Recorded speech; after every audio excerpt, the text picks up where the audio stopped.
السلام علیکم ورحمۃ اللہ وبرکاتہ۔ امید آپ سب خیریت سے ہوں گے۔ اللہ آپ کو سدا خوش رکھیں۔ عورتوں کو دعاؤں میں 4 چیزیں ضرور مانگنی چاہیے، لیکن آج عورتیں مانگتی کیا ہیں؟ ہماری ماں بہنیں 5 وقت کی نماز کے بعد جب بھی دعا کریں 4 چیزیں ضرور مانگیں اور خوب دل لگا کے مانگیں۔ جب 4 چیزیں جو ہماری ماں بہنیں دعا کے اندر مانگنے کی عادت بنا لی، ایک معمول بنا لیا، انشاءاللہ دنیا و آخرت کے اعتبار سے وہ کامیاب ہے۔ لیکن 4 چیزیں دعا میں جو مانگنی ہے، اب اس کا خیال رکھیں۔ پہلی چیز، جب بھی آپ دعا مانگیں سب سے پہلے دعا مانگیں کہ یا اللہ ہم سب کی مغفرت فرما۔ مغفرت بہت بڑی دولت ہے۔ اگر اللہ نے آپ کی مغفرت کر دی تو خدا کی قسم دنیا کے اعتبار سے بھی آپ کامیاب ہیں اور آخرت کے اعتبار سے بھی آپ کامیاب ہیں۔ تو جب بھی دعا مانگیں، ہر دعا کے اندر یا اللہ ہم سب کی ہماری مغفرت فرما، ہم سب کے گناہوں کو معاف فرما۔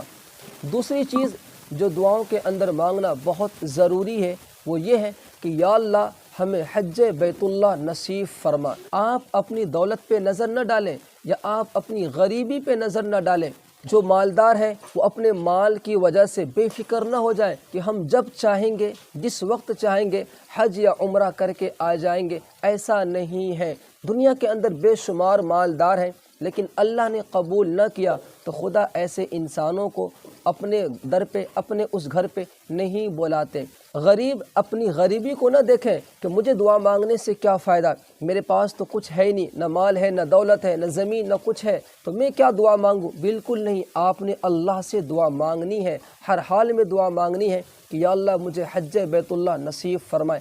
اللہ آپ کو کب کیا عطا کر دے کسی کو پتہ نہیں ہے۔ تیسری چیز جو دعاؤں کے اندر مانگنا بہت ضروری ہے وہ یہ ہے کہ یا اللہ خدمت خلق، جتنی بھی مخلوق ہے، یا اللہ تو مجھے اس قابل بنا کہ میں ان سب کی خدمت کروں۔ اللہ کی جتنی مخلوق ہے میں ان سب کی خدمت کروں۔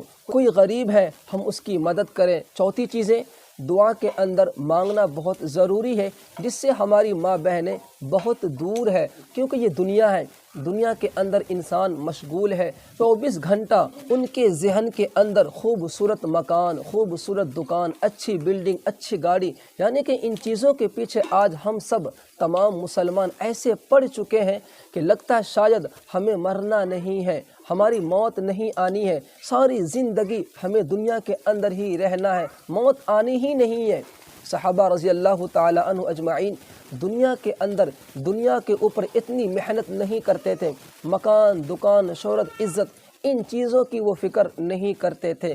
ان کی نظروں میں 24 گھنٹہ قبر، آخرت کی تمام چیزیں نظر آتی تھی، اس لیے صحابہ کے بچے، صحابہ کی بیویاں 24 گھنٹہ نیک عمل میں، اللہ کو راضی کرنے کی فکر میں ہر وقت لگے رہتے تھے۔ لیکن آج ہم سب دنیا کے اندر، دنیا کی خوبصورتی کو دیکھ کر ہمارا ذہن، دل و دماغ 24 گھنٹہ دنیا کے طرف ہے، اس لیے ہم آخرت کی ہر چیز کو بھول بیٹھے ہیں۔ تو چوتھی چیز ہے جو دعا کے اندر ہماری ماں بہنیں ضرور مانگے وہ یہ ہے کہ یا اللہ موت تک مجھے 5 وقت کی نماز پڑھنے کی توفیق عطا فرما۔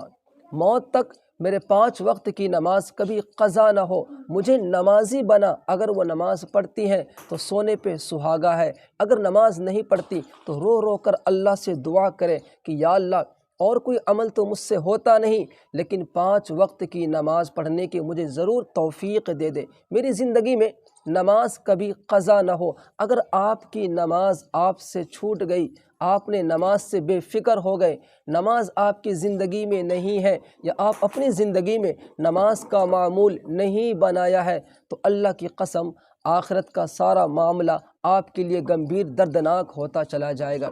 اگر آپ کے پاس نماز ہے تو اللہ ضرور راضی ہو جائیں گے۔ نماز جیسی دولت کو لے کے آپ اللہ کے پاس جائیں گے، اللہ بے حد خوش ہو جائے گا۔ لیکن نماز کو چھوڑ کر جب آپ اللہ کے سامنے جائیں گے تو بہت کم ہے کہ اللہ آپ کو مہمان بنا کے بلائے۔ اللہ کے سامنے مجرم بن کے نہ جائیں، ایک مہمان بن کے جائیں۔ مہمان کی قدر ہوتی ہے، جب کوئی مہمان کسی کے گھر جاتا ہے تو اس کی عزت ہوتی ہے، قدر ہوتی ہے، خوب اس کو لوگ عزت دیتے ہیں کیونکہ وہ مہمان ہیں۔ جب آپ کو اللہ دنیا سے مہمان بنا کے بلائے گا تو اللہ کی قسم آپ کی عزت ہوگی، آپ کو خوب آپ کا استقبال ہوگا، آپ کو اللہ شہرت دیں گے اور اچھے محل عطا فرمائیں گے جنت کے اندر، اللہ اپنا دیدار کرائیں گے، اللہ آپ سے راضی ہیں۔ لیکن آپ اللہ کے حکم کو توڑ کے جا رہے ہیں، دنیا کے اندر آپ نے نماز کی پرواہ نہیں کی، آپ نے نماز پڑھنے کے لیے دعا بھی نہیں کی، تو اللہ آپ کو مجرم بنا کے فرشتے گھسیٹ کے اللہ کے پاس لے کے جائیں گے۔ اور ایک مجرم جب کوئی گناہ کرتا ہے تو عدالت کے اندر اس کو پیش کیا جاتا ہے تو آپ کو پتہ ہے مجرم کے ساتھ کیا سلوک ہوتا ہے، مجرم کی عزت نہیں ہوتی، اسے پریشان کیا جاتا ہے، اس کو مارا جاتا ہے۔ تو اس لیے دنیا سے اگر آپ مجرم بن کے جائیں گے تو پھر آپ کا ٹھکانہ جہنم ہے، جہاں دردناک عذاب ہے۔ اللہ ہم سب کی حفاظت فرمائے۔ تو یہ 4 دعائیں ہماری ماں بہنیں ضرور اپنی دعاؤں کے اندر مانگا کریں۔ اور دعا کیسے مانگنی ہے، ہاتھ کہاں تک اٹھانا ہے، آپ اس بچی کو دیکھیں، آپ جب بھی دعائیں مانگیں آپ کو ہاتھ اس طرح رکھنا ہے، کاندھے سے زیادہ اوپر نہ ہو، نظریں آپ کا اپنے ہاتھوں کے اندر ہو۔ اس طرح جب آپ دعا مانگیں گے انشاءاللہ تو مجھے امید ہے کہ اللہ آپ کی دعا کو قبول فرمائے گا۔ اللہ حافظ۔